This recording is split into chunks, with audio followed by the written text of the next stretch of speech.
जय श्री कृष्ण। राधे राधे। मित्र, छठा अध्यायना 12मा श्लोकमां भगवान कृष्णए आसन विशेनी वात करी।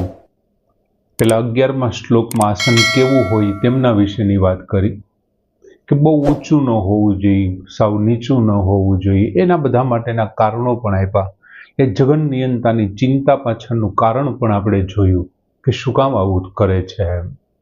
અને ત્યાર પછી 12મા શ્લોકમાં ભગવાને કીધું કે તત્ર આસને ઉપવિશ્ય, તે આસન ઉપર બેસીને, જે 11મામાં વર્ણન કર્યા હતા તે આસન ઉપર બેસીને પછી શું તો કે યત ચિત્ત ઇન્દ્રિયાણી, ઇન્દ્રિયો, ચિત્ત અને ઇન્દ્રિયોને વશમાં કરવાની, અને એ વશમાં થઈ ગયા પછી શું કરવાનું તો કે એકાગ્રમ મનઃ એકાગ્રમ કૃત્વા, અને મનને એકાગ્ર કરવાની વાત કરી। અને ત્યાર પછી જે ભગવાને વાત કરી કે યોગ આત્મવિશુદ્ધયે, પોતાના અંતઃકરણની શુદ્ધિ માટે યોગને અભ્યાસ કરવાની વાત કરી કે પછી તારે યોગનો અભ્યાસ કરવો જોઈએ, અને એમની પાછળનું કારણ તારું અંતઃકરણની શુદ્ધિ હોવી જોઈએ। અને હવે ભગવાન એ ધ્યાન યોગ કેવી રીતથી એમના એ જે બધું થઈ ગયા પછી શું કરવું, કેવી રીતથી બેસવું, એમના વિશેની વાત કરે છે। 13મા શ્લોકમાં ભગવાન કહે છે કે સમમ કાય શિરો ગ્રીવમ, સમમ કાય શિરો ગ્રીવમ ધારયન અચલમ સ્થિરઃ સંપ્રેક્ષ્ય નાસિકાગ્રમ સ્વમ દિશઃશ્ચ અનવલોક્યન। ભગવાને પહેલા વાત કરી કે સમમ કાય શિરો ગ્રીવ, કાય એટલે કાયા શરીર, પછી શિરો એટલે મસ્તક, અને ગ્રીવમ એટલે ડોકને, ડોક, કાયા, મસ્તક અને ડોકને શું તો કે સમમ, સમમ એટલે સીધા, સમમ એટલે સીધા। પછી છે ધાર્યન અચલમ, અચલમ એટલે અચળ, ધાર્યન એટલે ધારણ કરીને, રાખીને। જો કાય શિરો ગ્રીવમ, શરીર એટલે કે કાયા, મસ્તક, ડોકને, સમમ અચલમ ધાર્યન, સીધા અને અચળ રાખીને। પછી બીજી લીટીનો છેલ્લો શબ્દ ચ, અને દિશઃ અનવલોક્યન, દિશ એટલે બીજી, એવું આપણે લઈએ કે દરેક દિશાઓમાં, અનઅવલોક્યન, અવલોક્યન એટલે જોતો, અનઅવલોક્યન ન જોતો, એટલે કે કોઈ પણ દિશાઓમાં ન જોતો, અથવા દિશાઓમાં ન જોતો, 10 દિશાઓ, 4 ઉત્તર દક્ષિણ પૂર્વ પશ્ચિમ, 4 ખૂણા અને ઉપર નીચે, આ 10માંથી કોઈ પણ દિશામાં નથી જોવાનું એમ, બરોબર સમજાય છે કે કાય શિરો ગ્રીવમ સમમ અચલમ ધાર્યન, કાયા, મસ્તક, ડોકને સીધાને અચળ રાખી, અને દિશઃ અનવલોક્યન, બીજી દિશાઓમાં ન જોતો। પછી શું કરવાનું તો કે સ્વમ નાસિકા અગ્રમ સંપ્રેક્ષ્ય, સ્વમ એટલે પોતાને, નાસિકા અગ્રમ નાકના આગળના ભાગમાં, નાસિકાના અગ્રભાગે અહીં, સંપ્રેક્ષ્યમ એટલે દ્રષ્ટિ ટેકવીને, પછીનો પહેલી લીટીનો છેલ્લો શબ્દ સ્થિરઃ, સ્થિર થઈ અને બેસે। આ રીતે તારે એ આસન ઉપર બેસવાનું છે।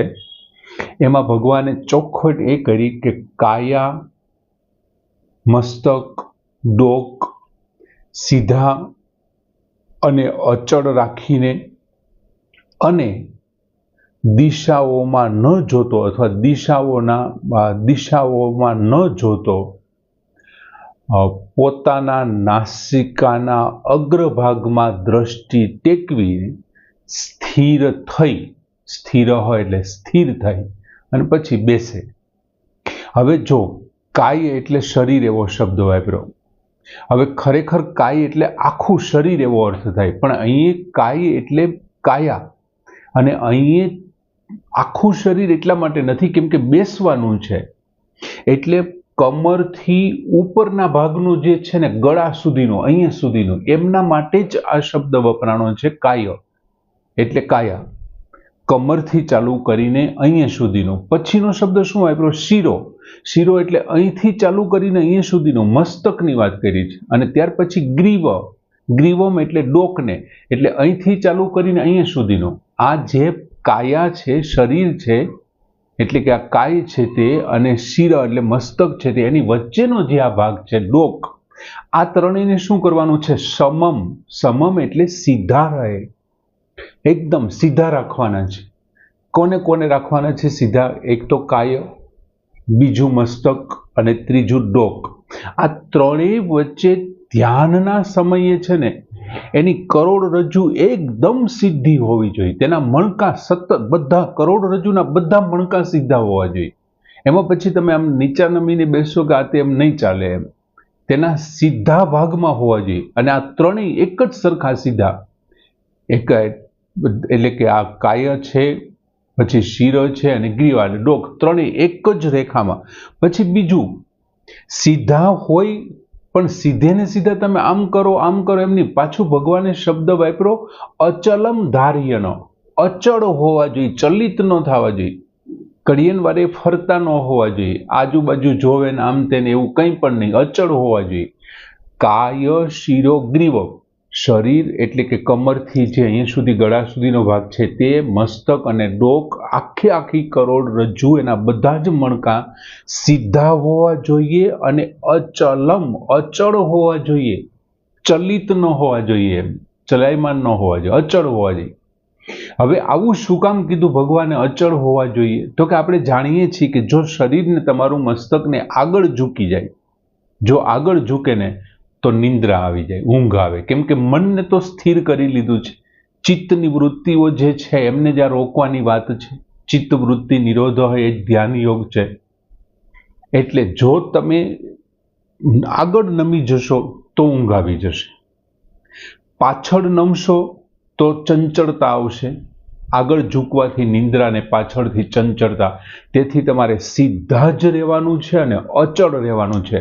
તમે સીધા રહી અને આમ પણ ન થાવ, આમ પણ ન થાવ, આમ પણ ન થાવ, આમ પણ ન થાય. એટલા માટે ભગવાને શબ્દ વાપર્યો અચલમ ધાર્યનો. અચળ રાખીને, સીધા તો રાખવાના જ પણ અચળે રાખવાના.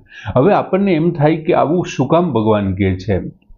તો કે ભગવાને જો કોઈ પણ આસનની છૂટ આપી, તમને સિદ્ધાસન ફાવે છે કંઈ વાંધો નહીં, તે કરો. પદ્માસન ફાવે છે, પદ્માસન વાળો. તમને સિદ્ધાસન, પદ્માસન ને સુખાસન ફાવે છે, કંઈ વાંધો નહીં, સુખાસનમાં બેસો. આસન આપણે કેવી રીતથી છે તો નક્કી થઈ ગયું છે. દર્ભ છે, મૃગચર્મ છે, એની ઉપર સુતરાઉ કાપડ નાખ્યું છે, એમની ઉપર ઊંચું ને નીચું ને આ તે બધી આપણે વાત કરી.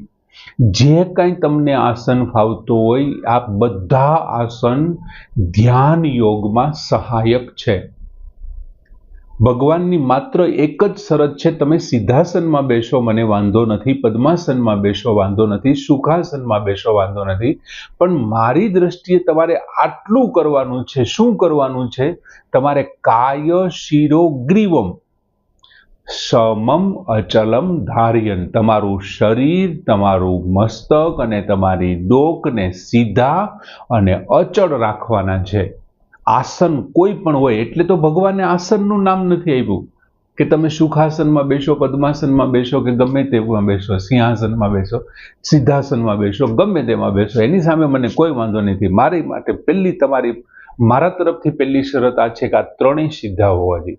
આપણને એમ થાય ભગવાનને આટલી બધી ચોખવટ શું કામ કરી? કાય શિરો ગ્રીવમ સમમ અચલમ ધાર્યન, એવી ચોખવટ કરવાનું કારણ શું? તો કે એક જ રેખામાં રહેવાથી, આ જે કરોડરજ્જુ, મન અને ડોક એક રેખામાં રહેશે ને, એટલે મન છે ને જલ્દીથી શાંત થઈ જશે. મન છે એ શું થશે?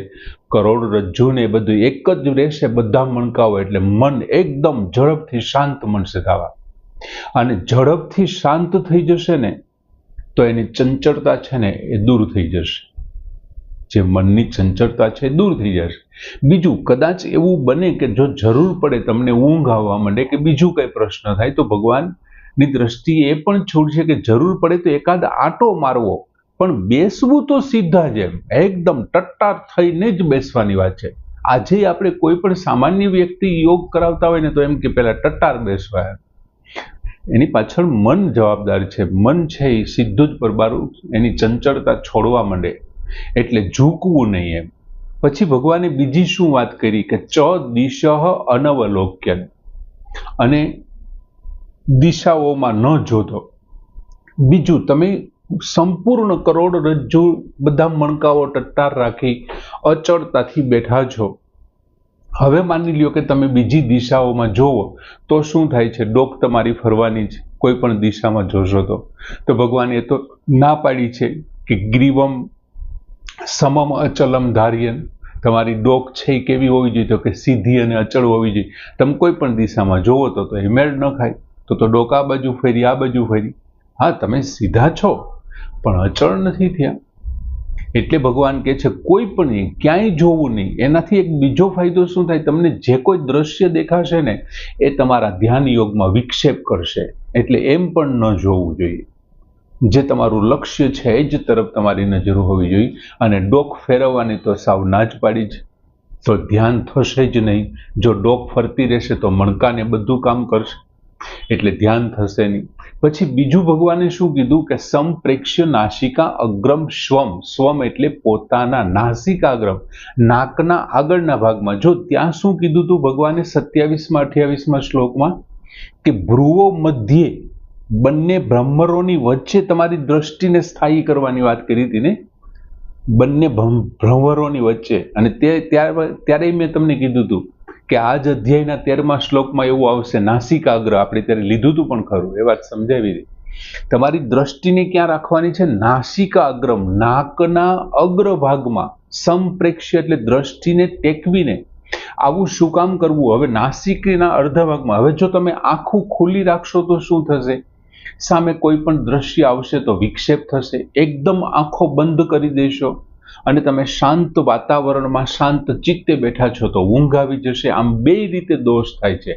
એટલે બે દોષને ટાળવા માટે ભગવાન અર્ધનિમીલિત, આપણે જેને શબ્દ વાપરીએ છીએ ને અર્ધનિમીલિત, અધ ખુલેલી આંખોએ. ગૌતમ બુદ્ધને તમે ક્યારે સમાધિ અવસ્થાના એના મૂર્તિને જોજો, ભગવાન ગૌતમ બુદ્ધની મૂર્તિ તમે સમાધિસ્થ મૂર્તિને તમે જોજો, એની અર્ધનિમીલિત આંખો હોય છે. ભગવાન શિવની સમાધિ અવસ્થાની મૂર્તિને તમે જોજો, નાકના અગ્રભાગમાં એમની પોતાની દ્રષ્ટિને ટેકવી છે. એટલે સંપ્રેક્ષ્ય નાસિકા અગ્રમ, અર્ધનિમીલિત આંખોએ. પછી છેલ્લો શબ્દ પહેલી લીટીનો વાપરો, સ્થિર. આસન ઉપર તમારે સ્થિર થવાનું છે. કેવું સ્થિર થવાનું? જાણે કોઈ પથ્થરની મૂર્તિ બેઠી હોય ને. તમારું કાય, તમારી ડોક, તમારું મસ્તક એમને સીધા અને અચળ, હલનચલન નહીં, જરીએ ચલિત નહીં, એકદમ સીધા અને અચળ, જાણે કોઈ પથ્થરની મૂર્તિ હોય ને એવી રીતે સ્થિર બેસવાનું છે. હવે કેટલી ઘડી? તો ભગવાન આપણે ધ્યાન યોગમાં લખે છે ઓછામાં ઓછી 3 કલાક બેસો. ઓછામાં ઓછી 3 કલાક સુધી બેસી શકો. અને જો એ તમારામાં અભ્યાસ આવી જાય બેસવા માટેનો, એકદમ ટટ્ટાર 3 કલાક સુધી તમે કોઈ પણ એક આસનની અંદર બેસી શકો, અને જો તે અભ્યાસ થઈ જાય ને તો તમે જીતાસન બની જશો. આસનને જીતવા વાળા થઈ જશો. અને જો આસન એક વખત લાગી ગયું, મિત્રો અષ્ટાંગ યોગ છે એમાં એક આસન છે યાર, પેલા ત્યાંથી શરૂઆત થાય છે. એટલે ભગવાને બહુ સરસ મજાની વાત કરી યાર ધ્યાન યોગની બાબતમાં કે સમમ કાય શરીર શિરો ગ્રીવમ ધાર્યન ચલમ સ્થિર સંપ્રેક્ષ્ય નાસિકાગ્રમ સ્વમ દિશઃશ્ચ અનવલોક્યન. આ શ્લોકને પૂર્ણ કરીએ. જય શ્રી કૃષ્ણ.